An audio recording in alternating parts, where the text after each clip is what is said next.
ஒருமொழி கொள்கையை வைத்துக்கொண்டு சீனா, ஜப்பான் போன்ற நாடுகள் முன்னேறி வரும்போது இருமொழி கொள்கையை கொண்டுள்ள நம்மால் ஏன் முன்னேற முடியாது என சட்டத்துறை அமைச்சர் ரகுபதி வினவியுள்ளார். இது தொடர்பாக புதுக்கோட்டையில் செய்தியாளர்களுக்கு பேட்டியளித்த அவர், திருமயம் சட்டமன்ற தொகுதியில் சட்டம் ஒழுங்கு சீராக உள்ளது என்பதற்கு பள்ளி மாணவிகள் விவகாரத்தில் எடுக்கப்பட்ட நடவடிக்கையே சான்று என கூறினார். ஆசிரியர்களுக்கு இடையே உள்ள முன்விரோதம் காரணமாக மாணவிகளை வைத்து புகார் கூறும் சம்பவங்கள் நடந்து வருகிறது எனவும் தெரிவித்த அமைச்சர் ரகுபதி, பழிவாங்கும் நோக்கத்திற்காக அரசு துணை நிற்காது எனவும் கூறினார்.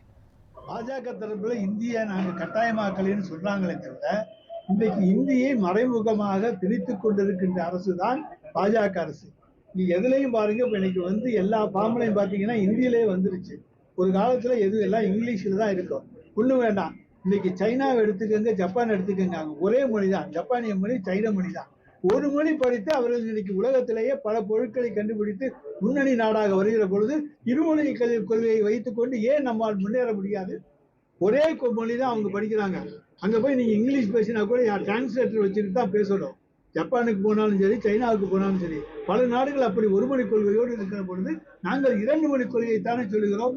இங்கே மக்களுக்கு தமிழ், நாம் வெளி தொடர்புக்கு ஆங்கிலம், இது 2 மொழி போதுமே இந்தியாவில் இருக்கிற எல்லாத்துக்கும். இப்போ மோடி வெளிநாடுகளுக்கு போறாரு, இந்தியா பேசுறாரு, ஆங்கிலம் தானே பேச முடியும், அல்லது டிரான்ஸ்லேஷன் வச்சுக்க முடியும்.